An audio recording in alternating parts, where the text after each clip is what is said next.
Hello students, मेरा नाम आशीष श्रीवास्तव है और ग्रो यूथ क्लासेस में आपका स्वागत है। तो आज हम आपके लिए लेकर आए हैं कुछ इंपॉर्टेंट क्वेश्चन हैं। यहाँ पे हमने 10 इंपॉर्टेंट क्वेश्चन लिए हैं जो प्रीवियस ईयर के हैं, जो क्लास 12th के एकेडमिक्स में कुछ आ चुके हैं और कुछ आईआईटी जेईई जब एक मतलब मेंस और एडवांस नहीं था उसके पहले भी ये क्वेश्चन आ चुके हैं, इसलिए हमने यहाँ पे ये इंपॉर्टेंट क्वेश्चन लेकर आए हैं। ठीक है, तो हम क्लास शुरू करें उससे पहले आप लोगों से रिक्वेस्ट है कि हमारा यूट्यूब चैनल जो है ग्रो यूथ क्लासेस, उसको ज़्यादा से ज़्यादा लोगों तक शेयर करें और उसे सब्सक्राइब करवाएं, क्योंकि ये क्लासेस जो है वो क्लास 12th के लिए बहुत इंपॉर्टेंट होने वाली है। क्योंकि अभी उनके एग्जाम पेंडेमिक हुआ, पेंडेमिक के बाद सारी क्लासेस बंद थी, सभी बच्चे ऑनलाइन पढ़ रहे हैं। तो उसके बाद जब भी अभी एग्जाम आएंगे मार्च में, अप्रैल में, तो उनके लिए ये क्लासेस काफ़ी हेल्पफुल होंगी, क्योंकि यहाँ पे हम सारा क्लास 12th का जो सब सिलेबस है वो पूरा कंप्लीट करवाएंगे। ठीक है, तो चलो क्लास शुरू करते हैं बिना कुछ देर किए।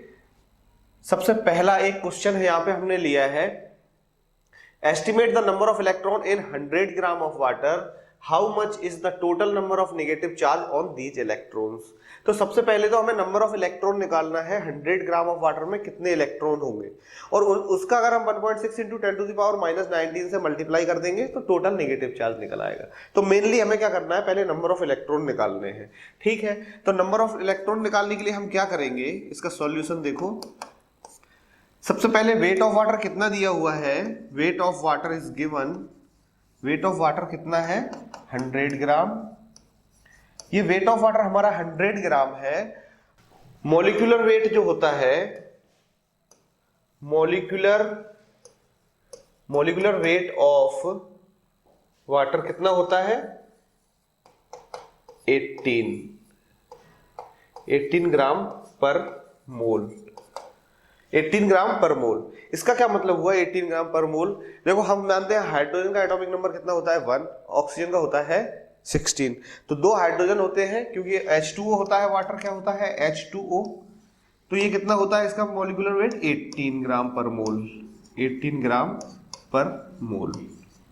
तो 100 ग्राम जो है वाटर, उसमें नंबर ऑफ मोल निकालना है। पहले नंबर ऑफ मोल हम देखेंगे, तो नंबर ऑफ मोल कितने होंगे, नंबर ऑफ मोल्स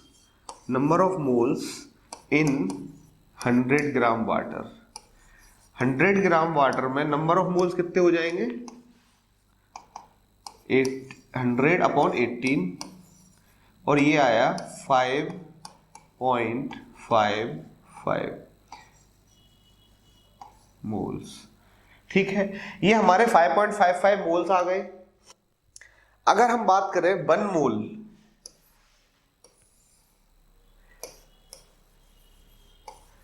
1 मोल में कितने इलेक्ट्रॉन होते हैं ये देखना है। तो हाइड्रोजन के 2 इलेक्ट्रॉन और ऑक्सीजन के कितने होते हैं 8 इलेक्ट्रॉन होते हैं, 8 इलेक्ट्रॉन 8 प्रोटॉन। तो यहां पे हाइड्रोजन के कितने हुए 8 ऑक्सीजन के 8 और हाइड्रोजन के 2 इलेक्ट्रॉन, यानी कि टोटल इलेक्ट्रॉन जो कितने हुए 10 इलेक्ट्रॉन हुए, किसमें 1 मोल में। जब 1 मोल में 10 इलेक्ट्रॉन है तो 5.55 मोल्स आए हैं हमारे पास वाटर के, तो इसमें कितने इलेक्ट्रॉन होंगे 5.55 इंटू 10। ठीक है, लेकिन उससे पहले अगर हम देखें कि 1 मोल में कितने एटम्स होते हैं, 1 मोल में कितने एटम्स होते हैं 6.023 इंटू 10⁻23 ये होते हैं। इसको हम बोलते हैं एवोगैड्रो नंबर, एवोगैड्रो नंबर हम इसको बोलते हैं।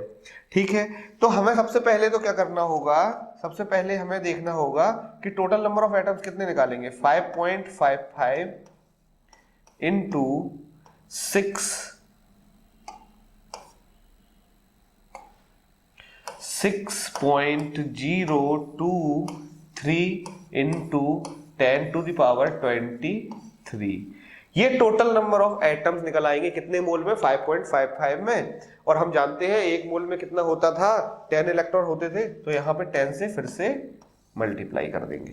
ठीक है, ये हमारे क्या निकल आएंगे, ये हमारे टोटल नंबर ऑफ इलेक्ट्रॉन्स निकलेंगे। ठीक है, तो ये हमारे कितने total number of electrons 100 gram of water में टोटल नंबर ऑफ इलेक्ट्रॉन्स इससे निकल आएंगे। ठीक है, क्या आएगा 3.34 इंटू 10⁻25। ये क्या हो गए? इतने इलेक्ट्रॉन्स हो गए। ठीक है, ये क्या हो गए? इतने इलेक्ट्रॉन्स हो गए।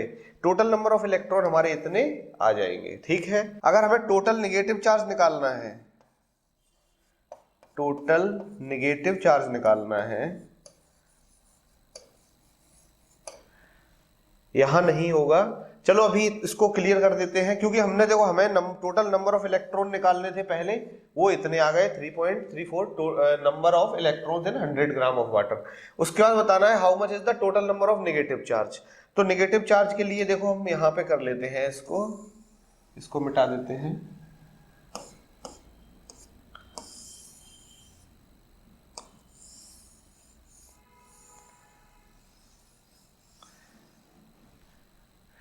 तो total number of negative charge देखें, सॉरी टोटल नेगेटिव चार्ज कितना आएगा? टोटल नेगेटिव चार्ज कितना आएगा? हम जानते हैं कि एक इलेक्ट्रॉन में कितना नेगेटिव चार्ज होता है? -1.6 इंटू 10⁻⁻19। ये चार्ज होता है माइनस में। तो अगर हमें total number of negative charge निकालना है, टोटल नेगेटिव चार्ज निकालना है, तो ये जो आया है नंबर ऑफ इलेक्ट्रॉन जो आए हैं 3.34 इंटू 10⁻25 इलेक्ट्रॉन टोटल, उसमें हम क्या करेंगे 1.6 इंटू 10⁻⁻19। इसका हम मल्टीप्लाई कर देंगे तो टोटल चार्ज निकल आएगा। जो चार्ज ही हमें निकालना है, टोटल नेगेटिव चार्ज क्या होगा, इसको मल्टीप्लाई करेंगे और हमारा टोटल नेगेटिव चार्ज हमारा निकल आएगा। ठीक है, तो ये कैलकुलेशन है, ये तो सिंपल है, बाद में हो ही जाएगी। इसके बाद नेक्स्ट क्वेश्चन देखते हैं। नेक्स्ट क्वेश्चन क्या कह रहा है? Calculate the electric force between two alpha particles separated by 3.2 into 10⁻⁻15 metre. ठीक है, सिंपल है। टू अल्फा पार्टिकल है, ठीक है। वन अल्फा पार्टिकल, एक अल्फा पार्टिकल जो होता है हैज 2 इलेक्ट्रॉन। एक अल्फा पार्टिकल पे कितना होता है? 2 इलेक्ट्रॉन होते हैं एक अल्फा पार्टिकल में। ये हम पढ़ेंगे आगे, तब हमें पता चलेगा कि एक अल्फा पार्टिकल में 2 इलेक्ट्रॉन होते हैं। तो अगर हम बात करें कि चार्ज कितना होगा एक अल्फा पार्टिकल पे, तो होगा 2 इंटू 1.6 इंटू 10⁻⁻19 कूलम। ये हमारे एक अल्फा पार्टिकल पे क्या होगा? इतना चार्ज होगा। अगर एक अल्फा पार्टिकल पे इतना चार्ज होगा, एक अल्फा पार्टिकल में 2 इलेक्ट्रॉन होते हैं, तो चार्ज कितना हो जाएगा? 3.2 इंटू 10⁻⁻19। अब समझ लो इतना, ये एक अल्फा पार्टिकल है, ये एक अल्फा पार्टिकल है, ये दोनों कितनी दूरी पर रखे हैं? 3.2 इंटू 10⁻⁻15 मीटर। ठीक है, और ये चार्ज कितना है? 3.2 इंटू 10⁻⁻19, और ये वाला कितना है? 3.2 इंटू 10⁻⁻19। ये दोनों 3.2 है और डिस्टेंस इनके बीच में इतनी है, तो इलेक्ट्रोस्टैटिक फोर्स हमें निकालना है। सिंपली फॉर्मूला लगा देंगे, के क्या है यहाँ पर? कूलम्स कांस्टेंट, यानी कि 1/4πε0, जिसकी वैल्यू होती है 9 इंटू 10⁹। ठीक है, के Q1 Q2 अपॉन R²। अब तो ये सिंपल हो जाएगा हमारे लिए, क्योंकि सिर्फ कैलकुलेशन करनी है, कैलकुलेशन करनी होगी। वो क्या है? के की वैल्यू 9 इंटू 10⁹ इंटू Q1 कितना है? 3.2 इंटू 10⁻⁻19, तो 3.2 इंटू 10⁻⁻19 इंटू 3.2 इंटू 10⁻⁻19। ये 2 बार आ जाएगा, क्योंकि 2 अल्फा पार्टिकल है, तो एक अल्फा पार्टिकल पे इतना चार्ज होता है और दूसरे वाले पे भी इतना होगा। ठीक है, इसके बाद डिस्टेंस का स्क्वायर, यानी कि 3.2 इंटू 10⁻⁻15 है, तो 3.2 2 बार आएगा, उसके बाद 10 टू द पावर -30 कर देंगे। ठीक है, अब इसको सिर्फ कैलकुलेशन है, इसकी सॉल्व हो जाएगा इजीली। सॉल्व होने के बाद इसका जो आंसर आएगा 3.2 से देखो 3.2 क्रॉस हो जाएगा, ये भी कट जाएगा और ये 19 और 19 होगा 38 और ये 30 ऊपर जाएगा, ये हो जाएगा 39, यानी कि 9 into 10 to the power 39 into 10 की पावर -38 इक्वल टू 90 न्यूटन। ये हमारा फोर्स होगा। दो अल्फा पार्टिकल के बीच में इलेक्ट्रोस्टैटिक फोर्स कितना होगा? 90 न्यूटन। और अगर ये वैल्यू नहीं भी दी होती तो सिंपल हमें कैलकुलेशन करनी होती, ये रख देते यहाँ पे इलेक्ट्रॉन 2 इलेक्ट्रॉन एंड 2 इलेक्ट्रॉन, तो कितना आ जाता? 4 इलेक्ट्रॉन। ये मतलब आईआईटी में क्वेश्चन वैल्यू से नहीं, आईआईटी में सीधा फॉर्मूला पूछा जाता है, तो वहां पे हम 4 इलेक्ट्रॉन लिख देते और यहाँ पे आर की वैल्यू अगर नहीं भी दी होती तो आर स्क्वायर आ जाता और के की वैल्यू तो हमें पता होती है, के लिख सकते थे वहां पे हम। ठीक है, तो ये वाला क्वेश्चन हो गया। 90 न्यूटन फोर्स आया, इलेक्ट्रोस्टैटिक फोर्स दो अल्फा पार्टिकल के बीच में। इसके बाद थर्ड क्वेश्चन देखते हैं। थर्ड क्वेश्चन पूछा गया है, the dielectric constant for pure water is 81, it's absolute permittivity क्या होगी? ठीक है, इसकी एब्सोल्यूट परमिटिविटी मतलब वाटर की जो परमिटिविटी है उसको हमें बताना है क्या होगी। ठीक है, तो देखो यहाँ पे क्या दिया हुआ है, एप्सिलॉन आर, के दिया हुआ है, के होता है एप्सिलॉन आर रिलेटिव परमिटिविटी। ये कांस्टेंट वाला के नहीं है, ये जो क्यूलम्स लॉ का कांस्टेंट आता है, क्यूलम्स लॉ का जो प्रोपोर्शनलिटी कांस्टेंट आता है वो नहीं है, ये डाइलेक्ट्रिक कांस्टेंट है जिसको हम रिलेटिव परमिटिविटी बोलते हैं, रिलेटिव परमिटिविटी बोलते हैं। तो ये कितना दिया हुआ है? 81, और हमें निकालना क्या है, यानी कि हमें वाटर की रिलेटिव परमिटिविटी निकालनी है। ठीक है, यहाँ पे वाटर की रिलेटिव परमिटिविटी हमें फाइंड करनी है। हम जानते हैं कि हमारी जो रिलेटिव परमिटिविटी होती है वो होती है medium upon in air permittivity. ठीक है, तो ये तो 81 दिया हुआ है, इक्वल टू वाटर की हमें निकालनी है और फ्री स्पेस या एयर की हमको वैल्यू पता है इसकी, उसकी होती है 8.85 इंटू 10 टू द पावर -12। तो हमें वाटर की परमिटिविटी निकालनी है, एब्सोल्यूट परमिटिविटी कितनी आ जाएगी? 81 into 8.85 into 10 to the power -12। ये हमारी परमिटिविटी किसकी आ जाएगी? वाटर की परमिटिविटी हमारी आ जाएगी। ठीक है, कैलकुलेशन है, अब तो हो जाएगा, इजी है। ठीक है, इसके बाद नेक्स्ट क्वेश्चन देखते, नेक्स्ट क्वेश्चन की तरफ बढ़ते हैं। तो नेक्स्ट क्वेश्चन है, find the dimensional formula for permittivity of free space. ठीक है, सबसे पहले इसकी हमें यूनिट पता होनी चाहिए, तो हम पहले परमिटिविटी को लिखते कैसे हैं फ्री स्पेस की?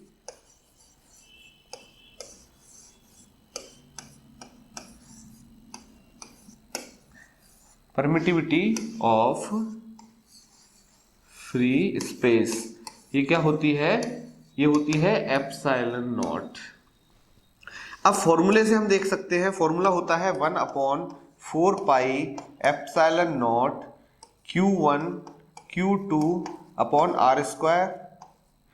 अब एप्सिलॉन नॉट का हमें पहले क्या निकालनी है? यूनिट निकालनी है। पहले हमें यूनिट निकालनी होगी, तो ये इस तरफ आएगा, तो हो जाएगा epsilon naught equal to 1/4 pi F R square, नीचे है, ऊपर Q1 Q2 हो जाएगा। ठीक है, तो इसकी यूनिट क्या आएगी? ऊपर ये चार्ज है, Q1 की यूनिट क्यूलम और Q2 की, तो ऊपर आ जाएगा क्यूलम स्क्वायर अपॉन, यहाँ पे 4 पाई है, 4 पाई कांस्टेंट वैल्यू है, कोई इसकी यूनिट नहीं है, और फोर्स है, फोर्स की हमें पता है न्यूटन होती है, और आर स्क्वायर है, उसकी मीटर स्क्वायर लिख देंगे। अगर हमें परमिटिविटी ऑफ फ्री स्पेस की यूनिट पता चल गई तो डायमेंशनल फॉर्मूला हम इजीली निकाल पाएंगे। ठीक है, डायमेंशनल फॉर्मूला अगर हमें इसका निकालना है तो हम क्या देखेंगे? क्यूलम, क्यूलम यानी कि क्यू चार्ज, और चार्ज जो होता है वो होता है IT, Q equal to IT होता है, और I की जगह हमें पता है क्या लिखते हैं? क्यूलम, Q की जगह हम यूनिट लिखते हैं C, I की जगह लिखते हैं A एम्पियर, इसको हम डायमेंशन क्या लिखते हैं करंट की? A, और टाइम के लिए डायमेंशन लिखते हैं T, किसमें? कैपिटल ब्रैकेट में, राइट।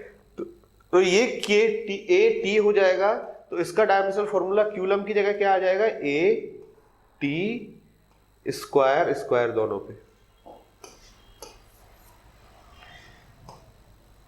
तो इसका डायमेंशनल फॉर्मूला क्या आ जाएगा, ए स्क्वायर और टी स्क्वायर अपॉन न्यूटन का हमें पता है, न्यूटन का डायमेंशनल फॉर्मूला होता है M L T minus two, M L T minus two, ये होता है न्यूटन का, क्योंकि एफ इक्वल टू क्या होता है, एम ए, मास को हम केजी में मेजर करते हैं तो उसकी जगह एम लिखते हैं, और मीटर ए को हम लिखते हैं मीटर पर सेकेंड स्क्वायर, तो एल टी की power minus two.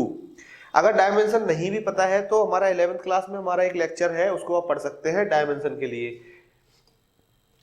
M L T to the power, M L T to the power minus two, ये हमारी किसकी डायमेंशन हो गई, न्यूटन की। और मीटर स्क्वायर के लिए, मीटर क्या है, लेंथ है एक, तो इसको हम एल स्क्वायर लिख सकते हैं। ये हमारा हो गया। अब इसको हम ऊपर ले जाएंगे तब ये क्या बन जाएगा, एम की पावर माइनस वन, एल और एल स्क्वायर ऊपर जाएगा तो माइनस थ्री हो जाएगा, एल की पावर माइनस थ्री, टी की पावर माइनस टू है, ऊपर जाएगा तो टी की पावर हो जाएगी प्लस की फोर, और ए स्क्वायर ऊपर ऑलरेडी पहले से है, इसको हम स्क्वायर ब्रैकेट में बंद कर देंगे। ठीक है, तो इसकी क्या आएगी, जो डायमेंशनल फॉर्मूला होगा वो क्या आएगा, देखते हैं। इसका डायमेंशनल फॉर्मूला क्या आया, डायमेंशनल फॉर्मूला आया एम एक बार जिसकी माइनस वन है पावर, एल की पावर माइनस थ्री है, तीन बार आया, यहाँ पे देखो एल और एल स्क्वायर, तो एल की पावर माइनस थ्री, टी की पावर फोर और ए की पावर टू। ये हमारा डायमेंशनल फॉर्मूला आ गया किसका, permittivity of free space. Permittivity of free space का डायमेंशनल फॉर्मूला क्या आया, एम की पावर माइनस वन, एल की पावर माइनस थ्री, टी की पावर फोर एंड ए की पावर टू। ये हमारा डायमेंशनल फॉर्मूला आ गया किसका, परमिटिविटी ऑफ फ्री स्पेस का। चलो इसके बाद नेक्स्ट क्वेश्चन देखते हैं। नेक्स्ट क्वेश्चन है, two charges, 2 into 10 to the power minus 6 and 1 into 10 to the power minus 6 are placed at separation of 10 centimetre. अच्छा ठीक है, दो चार्ज हैं और ये कितनी दूरी पर रखे हैं, 10 सेंटीमीटर। इसकी वैल्यू है 2 into 10 to the power minus 6 coulomb और इसकी है 1 into 10 to the power minus 6 coulomb. ये लाइन से कनेक्ट है। इन दोनों के बीच में, दोनों पॉजिटिव है तो इन दोनों के बीच में क्या होगा, रिपल्सिव फोर्स होगा, यानी कि एक दूसरे को रिपेल करेंगे। ठीक है, हमें निकालना क्या है, where should a third charge be placed such that it experience no net force due to these charges.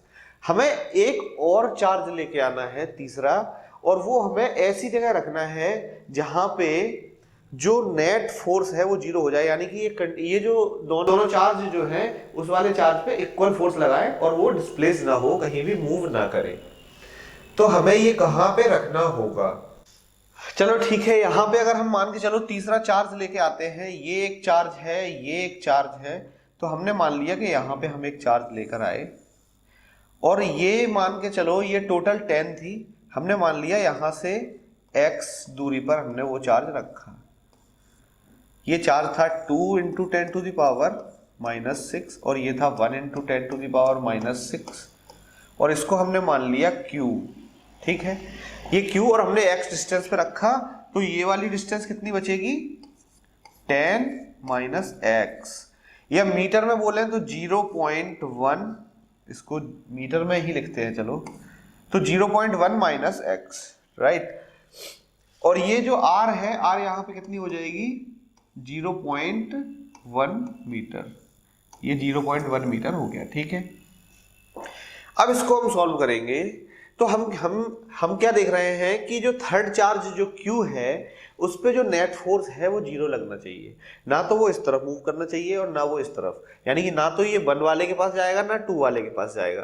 तब इसको कैसे निकालेंगे, तो हम क्या जानते हैं, इलेक्ट्रोस्टैटिक फोर्स का फॉर्मूला होता है कि Q1 Q2 upon R square, तो ये K हो जाएगा। इसके बाद अगर हम देखें इस पे चार्ज, तो दोनों चार्ज क्या होने चाहिए, दोनों फोर्स क्या आने चाहिए, दोनों फोर्स सेम आने चाहिए, सेम आने चाहिए, तब क्या होगा, उस पे नेट फोर्स जीरो हो जाएगा। ठीक है, तो हम जानते हैं इलेक्ट्रोस्टैटिक फोर्स का formula Q1 Q2 upon R square होता है। अब इस पे हमें क्या करना होगा, ये जो फोर्स लगा रहा होगा और ये जो फोर्स लगा रहा होगा, अगर ये पॉजिटिव है तो ये जो फोर्स लगाएगा वो इस डायरेक्शन में लगाएगा, रिपेल करेगा, और ये लगाएगा वो इस डायरेक्शन में लगाएगा, रिपेल करेगा। ठीक है, अब हमें ये देखना है कि कहाँ पे रखना है। तो हम क्या करेंगे, दोनों फोर्स को क्या करेंगे, इक्वल कर देंगे। तो पहले हम इन दोनों का फोर्स देखते हैं क्या आता है। तो इन दोनों का फोर्स आएगा K, तो दोनों में आएगा K 2 into 10 to the power -6 into Q upon, इनके बीच में डिस्टेंस कितनी है, x स्क्वायर। ठीक है, इक्वल, इसको हम इक्वल कर देंगे, जितना फोर्स ये लगाएगा उसके इक्वल कर देंगे।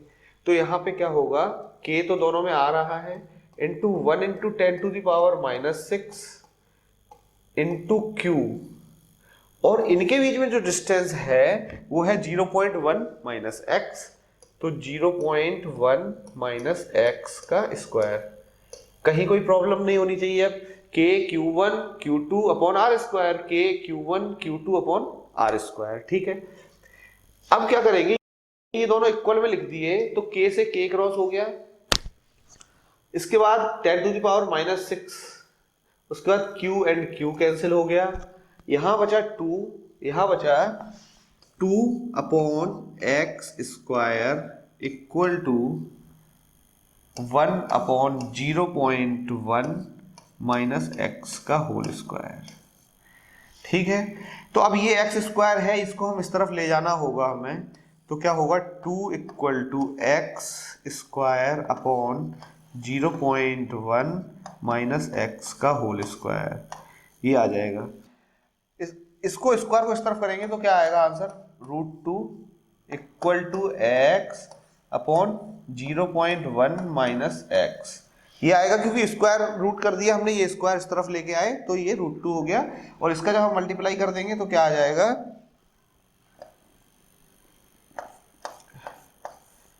√2.1 मल्टीप्लाई किया minus √2x equal to x, तो ये क्या हो गया, 0.1√2 इक्वल टू, इसको इस तरफ लाएंगे, x कॉमन ले लेंगे तो बचेगा 1 प्लस √2, तो x जो आया वो आया 0.1√2 अपॉन 1 प्लस √2,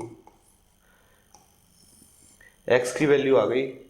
x की वैल्यू, √2 की वैल्यू होती है 1.732, रूट की वैल्यू रख देंगे 1.732, और उसके बाद हमें क्या पता चल जाएगा कि ये जो बड़ा वाला चार्ज है 2 इंटू 10 टू द पावर -6, उससे कितनी दूरी पर, क्योंकि ये हमने क्या माना था x, और यहाँ पे x की वैल्यू निकल रही है, यानी कि जो ये चार्ज रखा जाएगा वो x डिस्टेंस पे रखा जाएगा, और x की वैल्यू ये आ गई, √2 की जगह हम वैल्यू रख देंगे 1.732 और हमारा आंसर आ जाएगा। ठीक है,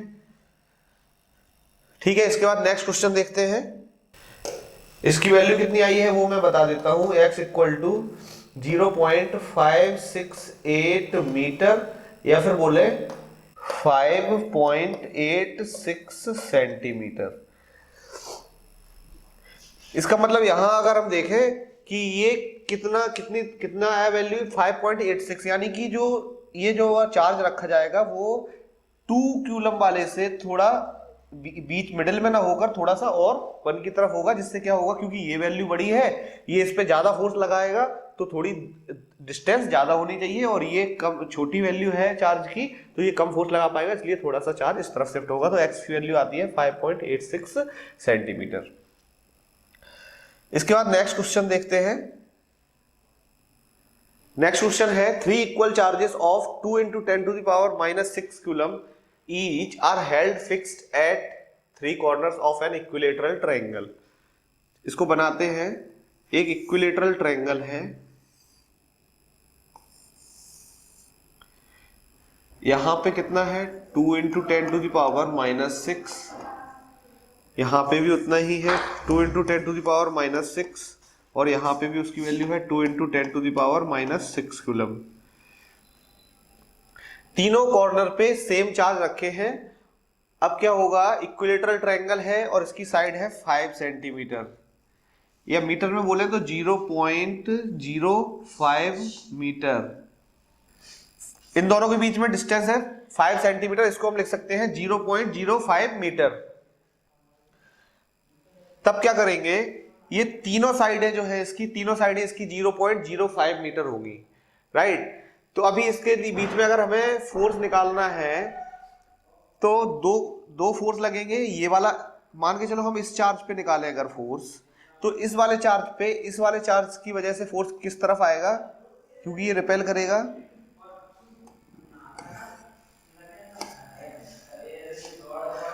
इस तरफ लगेगा फोर्स।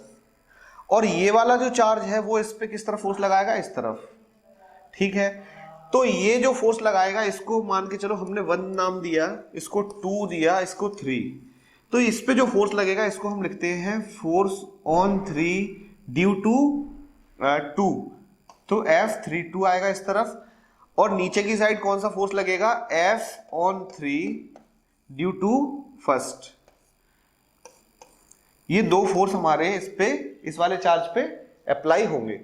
तो अगर हमें इन दोनों के बीच में जो फोर्स निकालना है तो दोनों फोर्स हम निकाल लेंगे पहले।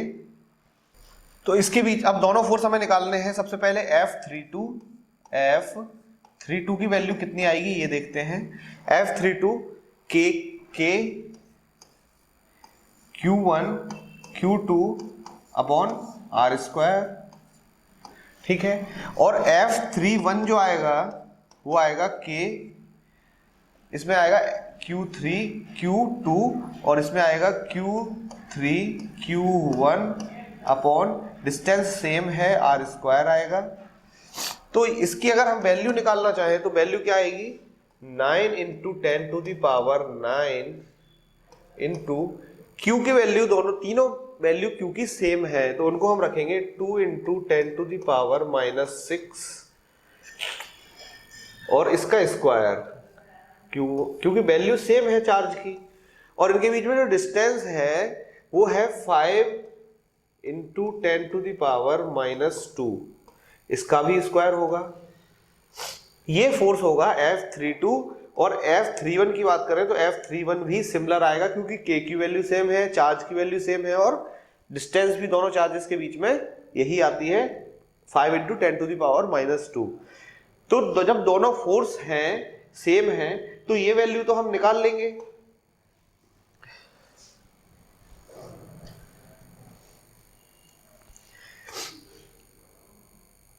Nine into 10 to the power 9 into 4 into 10 to the power -12 upon 25 into 25 into 10 की पावर -4। तो यहां पे वैल्यू आएगी 9 इंटू 4 अपॉन 25 और यहाँ पे 10 की पावर कितना हो जाएगा, ऊपर जाएगा तो 13 और -12 यानी कि 10 बचेगा यहाँ पे। तो 5 2 जा 10, 5 5 जा 25। उसके बाद ये वैल्यू हमारी आएगी 72/5 14.4। तो हमारा जो फोर्स आया, कोई से भी दो चार्ज अगर हम देखें, ये वाला और ये वाला, ये वाला और ये वाला, 1 और 3 के बीच में चार फोर्स देखें या 2 और 3 के बीच में फोर्स देखेंगे तो हमारा आ रहा है 14.4 कूलम। फोर्स की वैल्यू आ रही है 14.4 कूलम, ठीक है। अभी हमें क्या करना होगा, इसको हम नाम दे सकते हैं, इसको नाम दे सकते हैं F और ये भी F हो जाएगा, ठीक है। तो यानी कि इसकी वैल्यू जब F है, इसकी वैल्यू भी F है, तो ये हमारा फोर्स, हमारे ये दोनों के लिए फोर्स निकल आया है। तो यहाँ पे हमने F31 देखा, उसको भी हमने F नाम दिया और F on 3 ड्यू टू 2 दिया, इसको भी हमने क्या नाम दिया, F।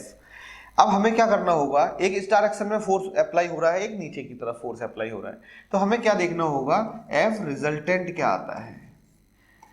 तो वेक्टर से हमें अगर फोर्स निकालना है तो पैरेललोग्राम वाला जो तरीका है, एक तरीका है जो पैरेललोग्राम से हम फोर्स निकालते हैं। पैरेललोग्राम से हम फोर्स इसका रिजल्टेंट निकालेंगे। तो ये क्या होता है, F R equal to under root F1 का स्क्वायर यानी कि F31 का square a square plus B square plus 2ab cos theta. तो F31 स्क्वायर प्लस F32 का square plus 2F31 F32 cos theta. अब यहाँ पे थीटा कितना आएगा, हमने क्या देखा कि ये इक्विलेटरल ट्रायंगल है। इक्विलेटरल ट्रायंगल में क्या होते हैं, तीनों एंगल इक्वल होते हैं। Sum of all triangles of a triangle is 180 degree. कितना होता है 180। तो इसका ये वाला एंगल 60 होगा और ये दोनों लाइनें जब हम ड्रॉ करेंगे और आगे तो ये वाला एंगल कितना होगा 60 डिग्री। तो यहाँ पे cos थीटा की जगह cos 60 वैल्यू आएगी। ठीक है, F31 को हमने नाम दिया F, F32 को हमने नाम दिया F plus 2F square cos 60 की जो वैल्यू आती है वो आती है 1/2। 2 से 2 कैंसल आउट हो जाएगा, इसके अंडर रूट में है ये, तो इसकी वैल्यू जो आएगी वो आएगी अंडर रूट 3F स्क्वायर यानी कि रूट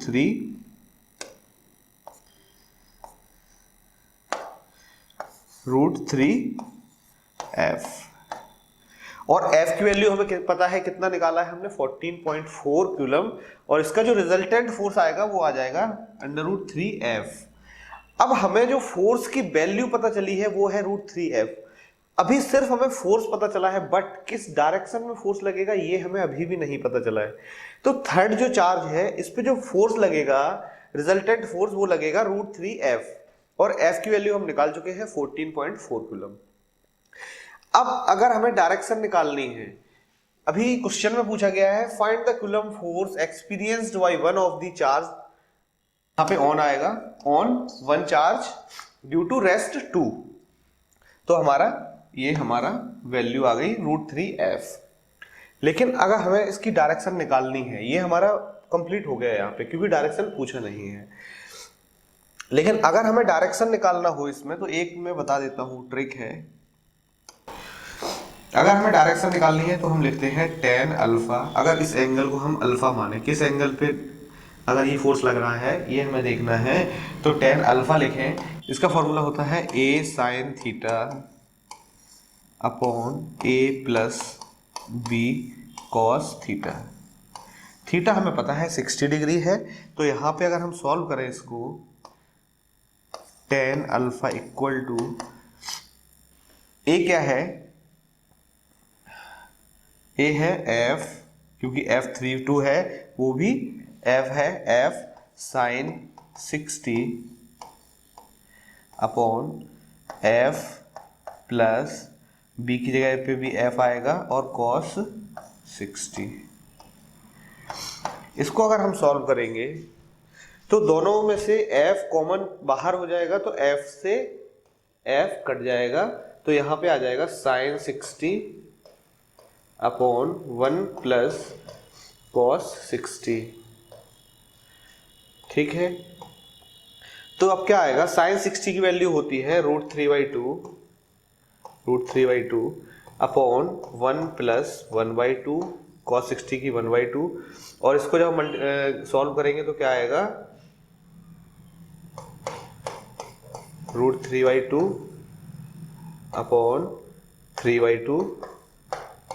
तो वैल्यू आई 1/√3 और tan अल्फा इक्वल टू 1/√3 आता है, तो अल्फा कितना होगा 30 डिग्री। tan 30 की वैल्यू होती है 1/√3, तो अल्फा इक्वल टू आ जाएगा हमारा 30 डिग्री।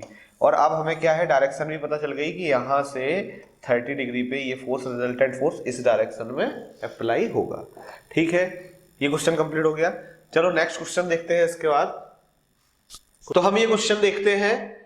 ये क्वेश्चन क्या कहता है, a charge Q is placed at the centre of the line joining two equal charges Q so that the system of 3 charges will be in equilibrium. यहाँ पे एक term use हुआ है इक्विलिब्रियम, जो कि इक्विलिब्रियम का मतलब क्या होता है हम जानते हैं। इक्विलिब्रियम का जो मतलब है, इक्विलिब्रियम का मतलब है net force is zero, net force zero होना चाहिए। मतलब किसी भी चार्ज पे हम देखें तो नेट फोर्स हमारा क्या होना चाहिए, जीरो होना चाहिए। तो यहां पे चलो हम देखते हैं क्या है, एक चार्ज Q कहां पे रखना है। मान के चलो दो चार्ज है, ये कैपिटल Q यहां पे और कैपिटल Q यहां पे। ये इसके बीच में जो डिस्टेंस है उसके सेंटर में हमें एक चार्ज रखना है जिसको हमने नाम दिया स्मॉल q, स्मॉल q। तो मान लेते हैं हम ये डिस्टेंस r है और ये डिस्टेंस r है, ठीक है। So that the system of three charges will be in equilibrium. तो हमें ये बताना है कि ये सिस्टम इक्विलिब्रियम में है जब ये इसकी क्या वैल्यू हो, q/4, इसकी वैल्यू हो q/4, ठीक है। तो हम सबसे पहले यही मान के चलते हैं कि ये इक्विलिब्रियम में है, और हम अगर ये प्रूफ कर दें कि Q इक्वल टू q/4 आता है, हम इक्विलिब्रियम वाली कंडीशन अगर लेके चले और लास्ट में ये प्रूफ कर दें कि Q आता है q/4, तो हमें क्या पता चल जाएगा कि ये जो कंडीशन है वो सही है, इक्विलिब्रियम में ये q/4 होगी इसकी वैल्यू, ठीक है। तो अब हम देखते हैं कैसे। अगर हम फोर्स देखें इस पे, देखो इक्विलिब्रियम कंडीशन में होने का क्या मतलब है, इस पे नेट फोर्स देखें वो भी जीरो आना चाहिए, इस पे नेट फोर्स देखें वह भी जीरो आना चाहिए, और इस पे नेट फोर्स देखें वो भी जीरो आना चाहिए, ठीक है। तो अगर हमें ये देखना है तो हम इस वाले पे चेक करते हैं, क्योंकि अगर इस वाले पे चेक करेंगे तो हमारा क्या आएगा, फोर्स जो आएगा वो आएगा Q small q divided by r square equal to, ये भी r है ये भी r है, तो इसका क्या आएगा Q small q divided by r square, और आगे दोनों में k आएगा। तो हमारा सॉल्व नहीं हो पाएगा और हम सॉल्यूशन नहीं निकाल पाएंगे इस फोर्स, इस वाले चार्ज पे अगर हम देखें तो। अब इसका क्या मतलब है, इसका मतलब ये नहीं है कि इसका सॉल्यूशन नहीं हो सकता, इसका सॉल्यूशन है, बट इसका सॉल्यूशन ये नहीं है, इसका सॉल्यूशन हम इस पे चेक करेंगे तब नहीं निकल रहा है। तो इसका सॉल्यूशन अगर हमें निकालना है तो हम क्या करते हैं,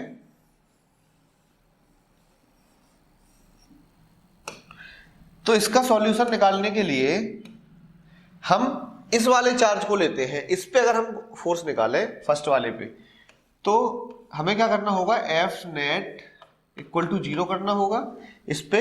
तो इस पे ये वाला चार्ज कितना फोर्स लगाएगा वो लिखते हैं पहले, और इक्वल कर देंगे इस पे ये वाला जो फोर्स लगाएगा, ठीक है। तो इस पे जो चार्ज, इस पे जो फोर्स लगेगा वो कितना होगा, के क्यू, ये वाला Q इंटू ये वाला Q divided by R square, ठीक है। ये वाला R स्क्वायर हो जाएगा, और इसके बाद हम रखेंगे ये वाले चार्ज की वजह से इस पे क्या फोर्स लगेगा वो देखते हैं। तो इस वाले चार्ज की वजह से जितना फोर्स लगेगा उसके इक्वल कर देंगे, तो K Q into Q divided by, इन दोनों के बीच में डिस्टेंस कितनी है 2R, R plus R 2R, तो 2R का स्क्वायर,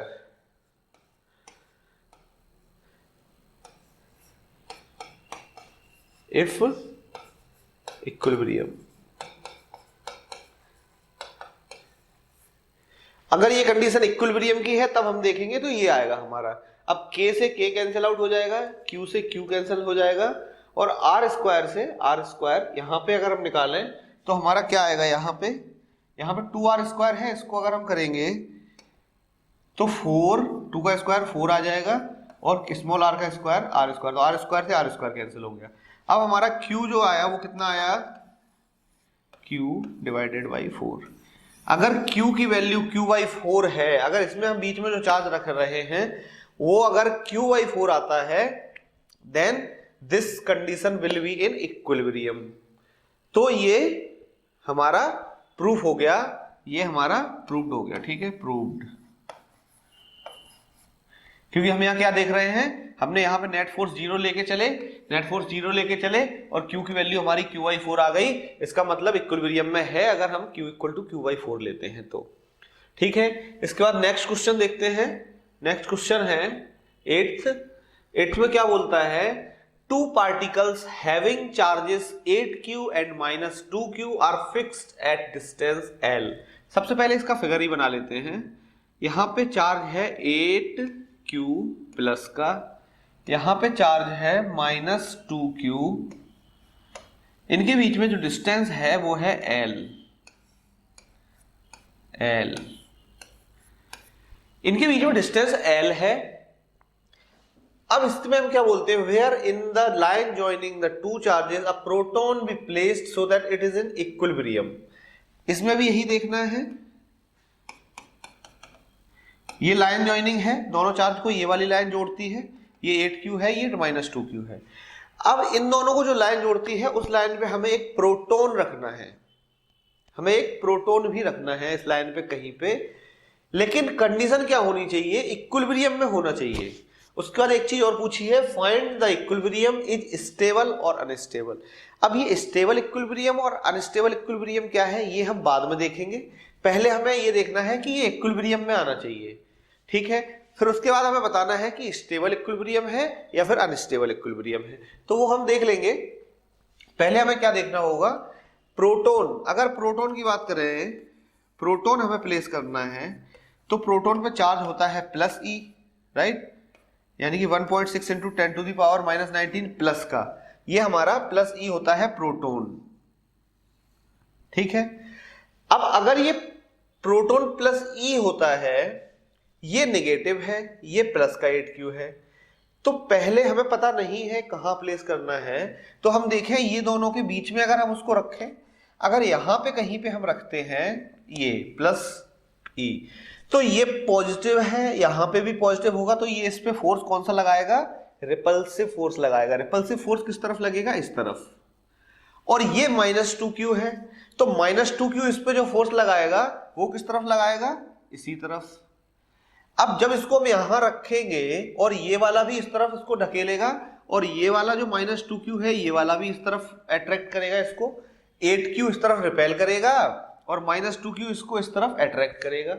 यानी कि जब दोनों फोर्स इस साइड लगेंगे तो क्या कंडीशन इक्विलिब्रियम होगी, नहीं होगी, क्योंकि ये +e जो है वो इस तरफ चला जाएगा, मूव कर जाएगा, जबकि हमें क्या करना है, इक्विलिब्रियम में रखना है।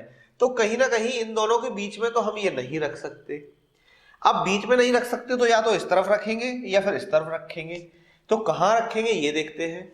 अगर हम मान के चलो यहां रखें +e, अगर हम यहां पे +e रखते हैं तो हम देखते हैं कि 8q है, ये इसको रिपेल करेगा इस तरफ, और ये -2q है, ये इसको क्या करेगा, अट्रैक्ट करेगा।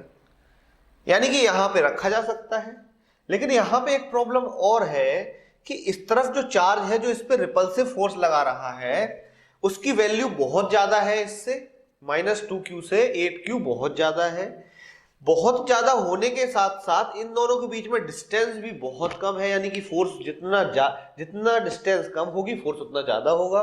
तो ये वाला जो है चार्ज, इस पे जो फोर्स लगाएगा वो बहुत ज्यादा फोर्स लगाएगा, और ये वाला है इसको अपनी तरफ अट्रैक्ट बहुत कम फोर्स से कर पाएगा, क्योंकि एक तो इसकी वैल्यू भी छोटी है, ऊपर से इनके बीच में डिस्टेंस भी बहुत ज्यादा है। तो -2q इसको इतने फोर्स से अट्रैक्ट नहीं कर पाएगा जितना फोर्स से 8q है इसको रिपेल करेगा। तो इसको क्या करेंगे, यहां भी पॉसिबल नहीं है, इसको यहां भी नहीं रखा जा सकता है। अब सिर्फ एक कंडीशन हमारे पास बचती है, वो कहां रखना होगा, हमें इस साइड, राइट साइड, -2q के राइट साइड रखना होगा। तो -2q के अगर हम राइट साइड मान के चलो यहां पे रखते हैं इसको +e, और इसके बीच में डिस्टेंस मान लो कितनी डिस्टेंस पे रखा, x डिस्टेंस पे, ठीक है, हमने इसको x डिस्टेंस पे यहां रख दिया। अब क्या होगा, -2q के पास है ये, -2q कम फोर्स लगाएगा, लेकिन ये वाला ज्यादा फोर्स लगाएगा, रिपेल करेगा, ये वाला कम फोर्स लगाएगा, तो डिस्टेंस भी कम है, तो फोर्स इसका इसके इक्वल हो सकता है, तो ये इसको अट्रैक्ट करेगा और बैलेंस कंडीशन यहाँ पे हो सकती है, ठीक है। तो अब बैलेंस कंडीशन अगर है तब हमें क्या करना होगा, बैलेंस कंडीशन है if these are in equilibrium,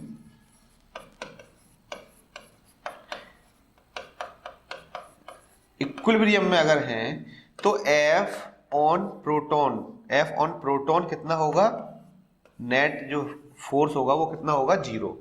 तो अब फोर्स अगर 0 होगा तो दोनों फोर्स की वैल्यू लिख लेते हैं। पहले ये वाला चार्ज इस पे फोर्स लगाएगा, कितना लगाएगा, K × Q1, यानी कि 8q इंटू 8q के बाद ये कितना आएगा, 8q, उसके बाद दूसरा चार्ज क्या है, E, तो प्लस ई डिवाइडेड बाई, इनके बीच में डिस्टेंस कितनी है, एल प्लस एक्स, क्योंकि ये भी हमने एक्स मानी है और ये एल दी हुई है, तो एल प्लस एक्स का स्क्वायर। ठीक है, ये वाला जो फोर्स है वो इक्वल हो जाएगा किसके, जो -2q इस पे फोर्स लगा रहा होगा। तो -2q कितना फोर्स लगाएगा, लिख लेते हैं के 2q और इंटू ई अपॉन, ये इसके बीच में डिस्टेंस कितनी है, x है, तो x स्क्वायर। ठीक है, अब इसी को हम यहां पे सॉल्व कर लेंगे। इसको सॉल्व करेंगे तो क्या आया हमारा, पहले यहां लिख लेते हैं वो same, 8q E divided by L plus X का होल स्क्वायर इक्वल टू के 2q ई, पॉजिटिव ई है ये, प्लस ई है, और x स्क्वायर।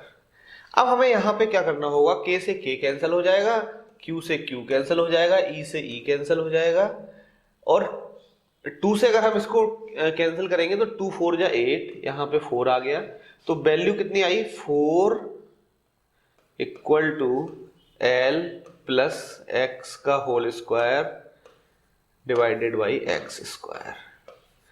अब अगर हम इसका स्क्वायर रूट लें तो क्या आएगा, देखो 4 से प्लस -2 दोनों वैल्यू आती है, प्लस की भी माइनस की भी, तो हम सॉल्व करेंगे तो हमें -2 से वैल्यू सही नहीं मिलेगी, लेकिन हमें +2 से वैल्यू मिल जाएगी। वो हम देख लेते हैं कैसे। देखो यहाँ पे 2 आएगा, इसका स्क्वायर करने पर यहाँ पे आएगा l plus X upon X, तो 2x हो जाएगा, 2x equal to l plus X, x इस तरफ लाएंगे तो लास्ट में हमारा 2x minus X equal to आएगा l। एक वैल्यू तो हमारी x इक्वल टू l आ गई। अगर यहाँ पे -2 लेते हैं तब क्या आएगा, यहां मिटा देते हैं पहले,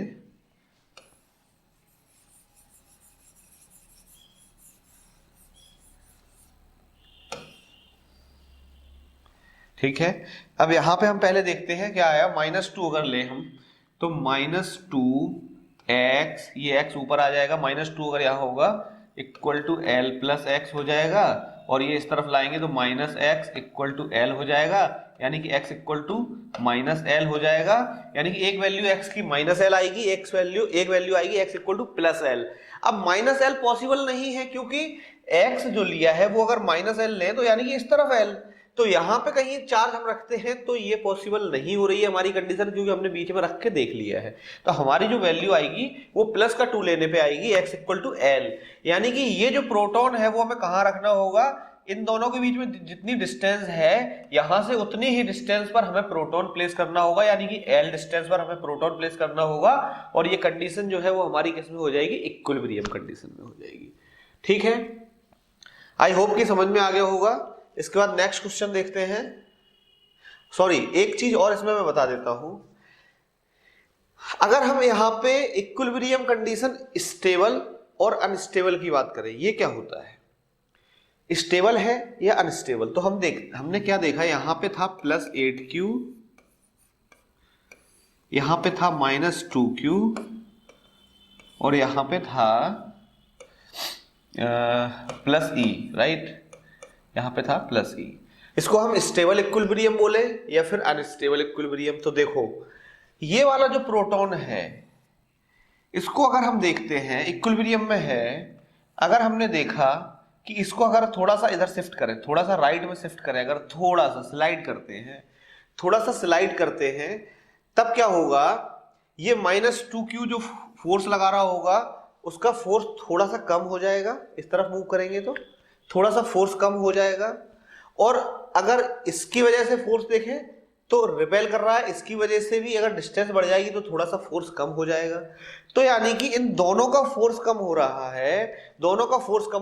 है, तो ये भी अट्रैक्ट करता है, ये रिपेल कर रहा है। अगर थोड़ा सा मूव करेंगे उस तरफ तब भी क्या रहेगा, दोनों का फोर्स कम होगा, तो दोनों का फोर्स कम होगा, इसका मतलब क्या होगा, ये जो है अगर हम यहां तक लाते हैं तो फोर्स तो इसके ये अट्रैक्ट करेगा, ये रिपेल करेगा, लास्ट में ये इक्विलिब्रियम में आके ही रुकेगा। हमने इसको थोड़ा सा डिस्प्लेस किया, छोड़ दिया, तब क्या होगा, फोर्स की वैल्यू कम हो गई, तो इस तरफ तो मूव नहीं कर जाएगा कि मूव कर जाए, नहीं, इसको क्या करना होगा, ये यहां से फिर से इसकी इस तरफ फोर्स ज्यादा लग रहा होगा तो ये इस तरफ थोड़ा सा यहां जहां था वहां पे इक्विलिब्रियम कंडीशन में आके फिर से रुक जाएगा। इसको हम बोलते हैं स्टेबल इक्विलिब्रियम। स्टेबल इक्विलिब्रियम क्यों? क्योंकि अगर हमने उसको मूव कराया तो वो क्या किया, उसने मूव करता नहीं चला गया, वो लौट के वहां पे रुक गया। ठीक है, एक कंडीशन ये हो गई। अगर यही फोर्स, अगर मान के चलो कोई और फोर्स हो, मान के चलो ये -2q है, अगर हम, ये तो स्टेबल इक्विलिब्रियम हो गई, हमने प्रोटॉन रखा, लेकिन अगर हम इसकी बात करें -2q, तो -2q अभी इस पे 8q जो है वो -2q पे कितना फोर्स लगा रहा होगा, जितना E वाला इस पे लगा रहा होगा इस तरफ अट्रैक्ट करने के लिए, उतना ही ये लगा रहा होगा। ठीक है, लेकिन इसमें कंडीशन एक हो जाएगी, इसको अगर हम यहां पे मूव करते हैं तो इसका फोर्स कम हो जाएगा, इसका फोर्स ज्यादा हो जाएगा, इसका फोर्स ज्यादा हो जाएगा, तो ये कहां कर जाएगा, इसकी तरफ मूव कर जाएगा, यानी कि +E की तरफ ये वाला चार्ज जो है वो भागेगा, यानी कि ये दोनों आपस में अट्रैक्ट ज्यादा कर जाएंगे और इसको हम बोलेंगे अनस्टेबल इक्विलिब्रियम। तो स्टेबल इक्विलिब्रियम का मतलब ये है कि अगर हमने थोड़ा सा डिस्प्लेस किया और वापस से उसी कंडीशन में आ जाता है, बैलेंस कंडीशन में, इक्विलिब्रियम में, तो वो स्टेबल इक्विलिब्रियम है। और इक्विलिब्रियम अनस्टेबल इक्विलिब्रियम वो कंडीशन है जहां से अगर हम थोड़ा सा मूवमेंट करते हैं उसके अंदर और वापस से वो वाली कंडीशन नहीं आए तो समझो वो अनस्टेबल इक्विलिब्रियम है। ठीक है, इसके बाद नेक्स्ट क्वेश्चन देखते हैं। नेक्स्ट क्वेश्चन क्या है, What are the horizontal and vertical components of net electrostatic force on the charged particle in the lower left corner of the square? ये जो है इस वाले चार्ज पे हमें क्या बताना है, वर्टिकल और हॉरिजॉन्टल कंपोनेंट। ठीक है, और Q इक्वल टू दिया गया है 1 × 10⁻7 और A की वैल्यू दी गई है, ये A है, A दिया गया है 5 सेंटीमीटर, या फिर हम बात करें A इक्वल टू, या फिर हम इसको ऐसे लिख सकते हैं 5 × 10⁻⁻2 मीटर। ये हमारा A हो गया। Q की वैल्यू कितनी दी गई है, 1.0 × 10⁻7। ठीक है, अब हम देखते हैं, ये +Q चार्ज है, ये +2Q है, ये इस पे फोर्स लगाएगा इस तरफ क्योंकि इसको रिपेल करेगा। ठीक है, उसके बाद ये वाला -2Q है, इस पे फोर्स लगाएगा इस तरफ। ठीक है, ये इस तरफ फोर्स लगाएगा, ये इस तरफ फोर्स लगाएगा, और ये -Q है, ये +2Q है, ये दोनों अट्रैक्ट करेंगे तो ये वाला इसकी तरफ फोर्स लगाएगा, किस तरफ, इस तरफ। ठीक है, अब ये 3 फोर्स मिल गए हमें, इनको अगर हम नाम दें, यहां पे इसको नाम दिया F1, इसको नाम दिया F2, इसको नाम दें अगर हम F3। ठीक है, अगर हमने इसको नाम दिए F1, F2, F3, अब हमें क्या करना होगा, यहां पे रिजल्टेंट फोर्स निकालना होगा।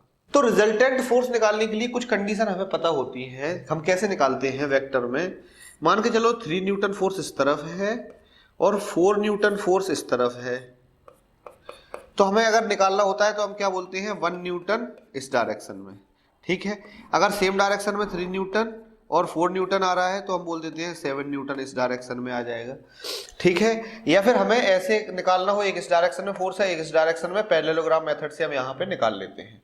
ये 3 कंडीशन हमें पता है, लेकिन अगर इसके अलावा कोई चौथी कंडीशन आती है जिसमें हम नहीं निकाल पा रहे हैं, तब हमें क्या करना होगा, तब हम देखते हैं एक नया मेथड और उसको हम बोलते हैं कंपोनेंट्स निकाल के, यानी कि इसके हमें क्या करने होंगे, फोर्सेस के कंपोनेंट निकालने होंगे। ठीक है, तो फोर्स मान के चलो ये था 2Q + 2Q, इस पे फोर्स कौन कौन से लग रहे हैं, एक इस डायरेक्शन में लग रहा है, एक इस डायरेक्शन में लग रहा है, एक नीचे लग रहा है। ठीक है, तो हमें इसके निकालने क्या है, हमें इसके हॉरिजॉन्टल और वर्टिकल कंपोनेंट्स ही निकालने हैं। अब क्या होगा, ये हॉरिजॉन्टल F2 है, ये F1 है, ये वर्टिकल है, ये हॉरिजॉन्टल है, इसके तो हमें कंपोनेंट निकालने नहीं है। अब हमें जो कंपोनेंट निकालना है वो हमें निकालना है F3 के। अब हम क्या देखते हैं, अगर ये इस डायरेक्शन में इसको अट्रैक्ट कर रहा है तो ये एंगल कितना होगा, 45 डिग्री होगा, 45 डिग्री होगा, यानी कि थीटा ये होगा। और इस तरफ देखेंगे तो इस तरफ कौन सा फोर्स आएगा, इसको हम बोल सकते हैं F3 cos थीटा, यानी कि cos 45। एक इस तरफ फोर्स ये होगा और एक जो वर्टिकल फोर्स होगा, इसका जो दूसरा कंपोनेंट होगा वो इस तरफ होगा, क्या, F3 sin 45।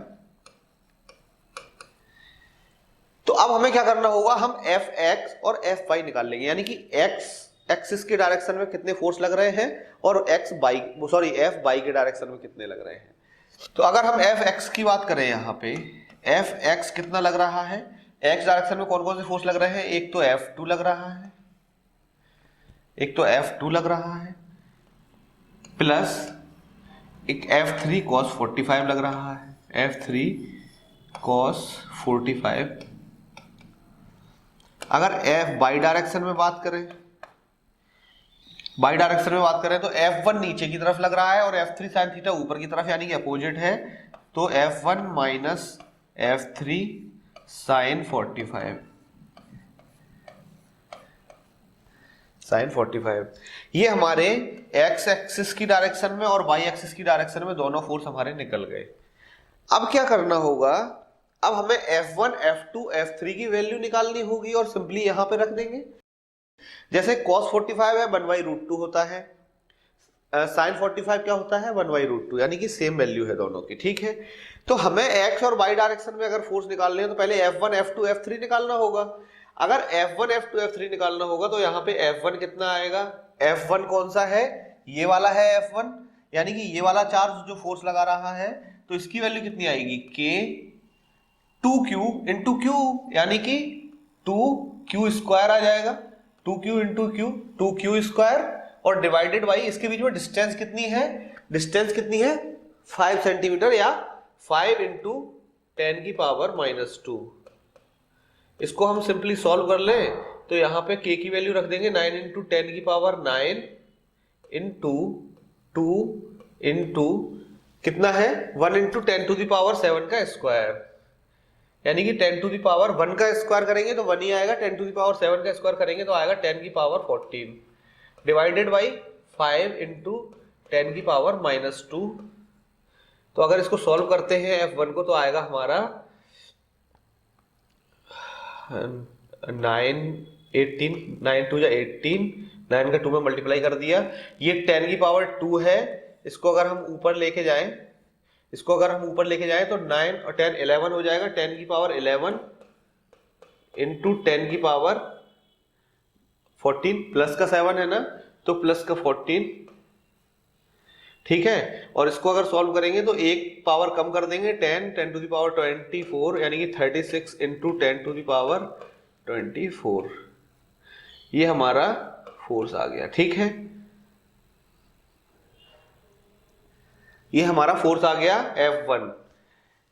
सिमिलरली हम F2 निकाल लेंगे, सिमिलरली हम F3 निकाल लेंगे। देखो F3 अगर हमें निकालना होगा तो इन दोनों के बीच में डिस्टेंस क्या A नहीं आएगा, क्या आएगा, ये A है, ये A है, और इसको हम पाइथागोरस थ्योरम से ये वाली डिस्टेंस निकाल सकते हैं राइट एंगल ट्रायंगल में। वो क्या होता है A square plus A square under root, यानी कि अंडर रूट 2A स्क्वायर, तो A√2 वैल्यू आ जाएगी। इसके बीच में डिस्टेंस आएगी A√2, तो इनके बीच में जो फोर्स लगेगा वो हम F3 निकाल लेंगे। F3 की वैल्यू यहाँ रख देंगे, F3 की वैल्यू रख देंगे, F2 F1 की वैल्यू रख देंगे, और हमारा Fx Fy निकल आएगा। और अगर हम रिजल्टेंट की बात करें तो F रिजल्टेंट कितना आता है, x और y कंपोनेंट अगर हमें पता चल गया। देखो वैसे हमें निकालना सिर्फ कंपोनेंट निकालने हैं, यानी कि ये आ गए हमारे दोनों component, F2 plus F3 cos 45, F1 minus F3 sin 45, ये हमारे दोनों कंपोनेंट जो हमें निकालना था वो आ गए। आगे मैंने इसलिए बता दिया कि अगर इसकी वैल्यू कैसे निकालनी है ये समझना है, तो ये F रिजल्टेंट अगर हमें निकालना होता है तो अंडर रूट दोनों कंपोनेंट्स का क्या कर देते हैं, स्क्वायर करके ऐड कर देते हैं, Fx square plus Fy square, ये हमारा रिजल्टेंट फोर्स आ जाएगा। ये हमारा रिजल्टेंट फोर्स की वैल्यू आ जाएगी, जो हमें इस क्वेश्चन में नहीं निकालनी है बट हम इसको इजीली निकाल सकते हैं। ये हमारा रिजल्टेंट फोर्स हो गया। आई होप कि समझ में आ गया होगा। इसके बाद आज का लास्ट क्वेश्चन है वो देखते हैं। आज का जो लास्ट क्वेश्चन है वो क्या कहता है, a particle of mass m carrying a charge plus q1 is revolving around a fixed charge minus q2 in circular path of radius r, calculate the period of revolution. इसमें थोड़ा सा अच्छा question है, इसमें हमें निकालना है t, पीरियड ऑफ रिवॉल्यूशन निकालना है। वो कैसे निकालेंगे देख लेते हैं। सबसे पहले एक चार्ज है -q2, यहां पे एक चार्ज है -2q, और Q1 इसके अराउंड में घूम रहा है, प्लस का Q1। अब जब भी सर्कुलर पाथ में रिवॉल्यूशन होता है, जब भी सर्कुलर पाथ में कोई चार्ज मूव कर रहा है, तो हमें किस फोर्स की जरूरत होती है? सेंट्रीपेटल फोर्स की। Centripetal force. अगर इसको हम सर्कुलर पाथ में घुमा रहे हैं, इसका मतलब हमें कौन सा फोर्स चाहिए होगा? Centripetal force. और दो चार्ज है, दोनों चार्ज के बीच में कौन सा फोर्स लगता है? Electrostatic force. तो यानी कि जो सेंट्रीपेटल फोर्स है वो यहाँ पे कौन देगा? इलेक्ट्रोस्टैटिक फोर्स, वही सेंट्रीपेटल फोर्स देगा। ठीक है, तो सेंट्रीपेटल फोर्स होता है formula M R omega square. M R omega square ये फॉर्मूला होता है, ये हम 11th क्लास में भी पढ़ते हैं और 12th क्लास में कुछ न्यूमेरिकल है, इसलिए हम इसको यूज कर रहे हैं। तो अगर हम इसकी हम बात करें, जो फोर्स है इन दोनों के बीच में वो कितना होगा? के Q1 Q2, ठीक है, अपॉन आर। इनके बीच में डिस्टेंस कितनी है? उसमें दिया हुआ है रेडियस आर है, तो डिस्टेंस कितनी हुई? R square. ठीक है, आर हुई तो आर का स्क्वायर करेंगे नीचे फॉर्मूले में, और इसके बाद हम रखेंगे एम आर ओमेगा स्क्वायर। ठीक है, अब ओमेगा जो होता है वो क्या होता है? फ्रीक्वेंसी होती है। फ्रीक्वेंसी होती है ओमेगा इक्वल टू होता है 2 पाई अपॉन टी। अब ये 2 पाई अपॉन टी क्यों? देखो, सर्कल का जो पूरा रेडियस, पूरा जो एंगल होता है वो कितना होता है? 360 होता है, और 360 को 2 पाई लिखते हैं। तो ये हमारी क्या है? फ्रीक्वेंसी। ओमेगा की जगह 2 पाई बाई टी रख देंगे। ठीक है, तो यहां पे अगर हम सॉल्व करें तो हमारा क्या आएगा? के Q1 Q2 divided by are, ये वाला आर इस तरफ लाएंगे, क्यूब हो जाएगा, और ये m है ये भी नीचे आ जाएगा, M R cube equal to, यहां पे बचा सिर्फ ओमेगा स्क्वायर, तो ओमेगा की जगह हम रख देंगे 2 पाई अपॉन टी का स्क्वायर। ठीक है, अब इसको अगर हम सॉल्व करें तो क्या आएगा? इसको अंडर रूट उस तरफ लेके जाते हैं, इसको हम 4 पाई स्क्वायर लिख देते हैं पहले, 4 pi square upon T square. ठीक है, 4 pi square upon T square. ठीक है, अब अगर हम देखें यहां पे क्या वैल्यू आएगी, देखो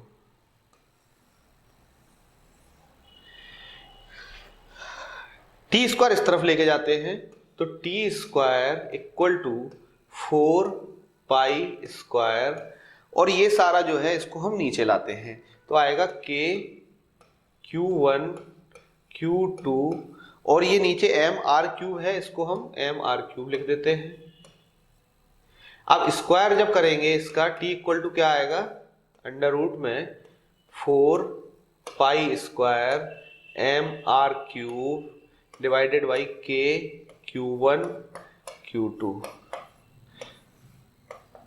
तो इसकी वैल्यू क्या आती है? देखो, t इक्वल टू, ये स्क्वायर है, 2 का स्क्वायर हो जाएगा, r का स्क्वायर हो जाएगा, तो बाहर आएगा 2 पाई, एक r बाहर आ जाएगा, क्योंकि r स्क्वायर का एक निकाल लेंगे, अंदर सिर्फ एक r बचेगा, और अंडर रूट में क्या बचा? एक बचा, एम आर, एक m बचा, और इसमें से एक r बचेगा, upon K Q1 Q2। Time period यानी कि पीरियड ऑफ रिवॉल्यूशन हमारा क्या आया? 2 pi R under root M R upon K Q1 Q2। ये IIT का आया हुआ क्वेश्चन है। सीधे ऑप्शन में आपको मिलेगा t इक्वल टू कुछ ऐसे, कुछ 2-3 ऑप्शन, 4 ऑप्शन मिलेंगे ऐसे, और उसमें हमें एक टिक करना होगा। तो ये हमारा टाइम पीरियड आया रिवॉल्यूशन का, और यही हमें निकालना था, पीरियड ऑफ रिवॉल्यूशन हमें t निकालना था। t की वैल्यू आई 2 pi R under root M R K upon K Q1 Q2। ठीक है, ये आया। अब k की वैल्यू हमें पता है कितना होता है, 1/4 पाई एप्सिलॉन नॉट। अगर एप्सिलॉन के फॉर्म में दिया है तो उसको हम वैसे लिख देंगे, नहीं तो k लिख देंगे डायरेक्ट। तो ये हमारा आंसर आ गया। तो चलिए आज की क्लास हम यही खत्म करते हैं, ये हमारा लास्ट क्वेश्चन था। आपसे रिक्वेस्ट है कि हमारे ग्रो यूथ क्लासेस जो चैनल है उसको ज्यादा से ज्यादा लोगों तक शेयर करें और सब्सक्राइब करवाएं। Thank you so much.